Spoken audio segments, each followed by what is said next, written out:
Good morning, everyone, and welcome. Today, we're diving into a comprehensive overview of criminology where we'll explore the fascinating relationship between crime and society. We'll cover key theories that help us understand criminal behavior, examine various research methods used in this field, and discuss some of the most pressing contemporary issues related to crime and justice. I'm excited to take you through this journey into the study of criminology. Let's get started. Criminology is essentially the scientific study of crime. It looks closely at what causes crime, the effects it has, and how society responds to it. Understanding criminology is really important because it helps us see the bigger picture of how crime affects people and communities. This knowledge is crucial for developing effective policies that aim to prevent crime and promote justice. In this presentation, we'll dive into the definition of criminology, its historical development, the key theories that explain criminal behavior, the methods researchers use to study crime, and some of the contemporary issues facing the field today. Criminology is essentially the study of crime, criminals, and how society responds to criminal behavior. It's not just about understanding crime itself, but also about looking at the reactions that crime generates within communities and institutions. One of the main goals of criminology is to investigate why people commit crimes, examining both the nature and the causes behind this behavior. Alongside this, criminologists are deeply involved in exploring effective ways to prevent crime and control its impact on society. What makes criminology particularly interesting is its interdisciplinary nature. It draws from fields like sociology, psychology, law, and forensics, combining these perspectives to provide a comprehensive analysis of how crime influences society as a whole. This integration helps us tackle crime in a more informed and effective way. When we look at the historical background of criminology, it all starts with classical philosophers like Cesare Beccaria. He was one of the first to highlight the importance of free will and rationality in criminal behavior, suggesting that people make conscious choices to commit crimes. As time went on, criminology evolved with the influence of positivist thinkers who brought a scientific approach to studying crime, focusing on empirical evidence rather than just moral judgments. Today, modern approaches have shifted even further, considering social and psychological factors that shape criminal behavior. This reflects a deeper understanding that crime is not just about individual moral failings, but a complex interaction of various social influences. Here, we have an overview of the major theories in criminology. First, the classical theory, which centers on the idea of rational choice and free will. It suggests that individuals weigh the consequences before committing a crime, assuming they have the freedom to choose their actions. Next, the positivist theory takes a more scientific approach, focusing on empirical studies. It looks at biological and psychological factors to understand why people engage in criminal behavior, suggesting that these factors can influence a person's propensity to commit crimes. Lastly, the critical theories examine crime through the lens of social power and inequality. These theories highlight how systemic issues and societal structures contribute to crime, emphasizing the role of social context and power dynamics. Each of these perspectives offers a unique way to understand criminal behavior, and together, they provide a comprehensive picture of the field. The classical theory has its roots in Enlightenment thought, emphasizing that people have free will and make rational choices when deciding to commit crimes. Essentially, individuals weigh the risks and rewards before taking action. A key principle here is deterrence. Punishments should be proportionate to the crime to discourage criminal behavior effectively. This theory has greatly influenced modern criminal justice policies, shaping systems that prioritize fairness under the law and hold individuals accountable for their actions. Positivist theory in criminology is all about applying scientific methods to understand criminal behavior. Instead of just blaming individuals, it looks at a range of factors, biological, psychological, and social, that might influence why someone commits a crime. For example, genetics or mental health conditions can play a significant role, factors that are often outside a person's control. Because of this perspective, the justice system has shifted focus more towards rehabilitation and treatment, aiming to address these underlying issues rather than just punishing the offender. This approach helps create more effective strategies for reducing criminal behavior over time. When we talk about critical theories, we're looking at crime through the lens of power, inequality, and social conflict.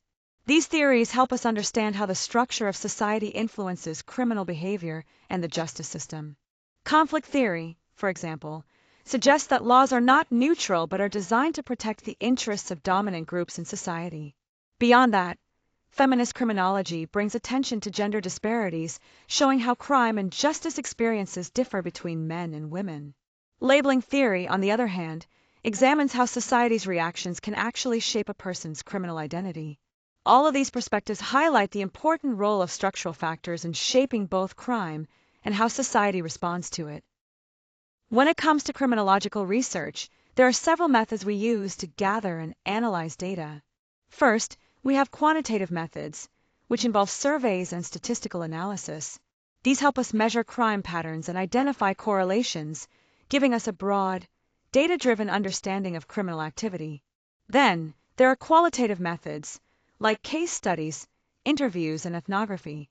These approaches let us dive deeper into the experiences behind the numbers, exploring criminal behavior and the social contexts that influence it. Finally, combining both quantitative and qualitative methods allows us to gain a more comprehensive view of crime and justice, making our research richer and more nuanced. This blend ensures we capture both the big picture and the detailed stories behind the data. When we talk about criminology, there are several fundamental concepts to keep in mind. First, the types of crime. These can range from violent crimes, like assault or robbery, to property crimes such as theft or vandalism, and even white-collar crimes, which involve financially motivated, nonviolent offenses like fraud. Next, we have social control mechanisms. These are the tools society uses to maintain order, including laws, policing, and the unwritten community norms that influence behavior. They work together to discourage criminal activity and promote conformity. Then there's deviance, which refers to behaviors that violate societal norms. Deviance isn't always illegal, but it challenges the accepted standards of conduct and often draws social disapproval. Finally, we consider criminal justice responses. This encompasses everything from the investigation of crimes, prosecution in the legal system, and the various sanctions or punishments applied to those found guilty. These responses aim to enforce laws and rehabilitate or deter offenders. Understanding these key concepts helps us grasp the broad scope of criminology and the complexities involved in studying crime and social order. Criminologists play a crucial role in several areas. First, they contribute through research, helping us understand the root causes of crime and its impacts on society. This deep insight is essential for developing strategies to address crime effectively. Next, they influence policy by shaping laws and programs focused on preventing crime and reforming the justice system. Within the criminal justice system itself, criminologists provide valuable support by conducting evaluations, assessing risks, and promoting evidence-based practices that improve outcomes. Ultimately, their work is key to fostering responses to crime that are not only effective but also fair and just.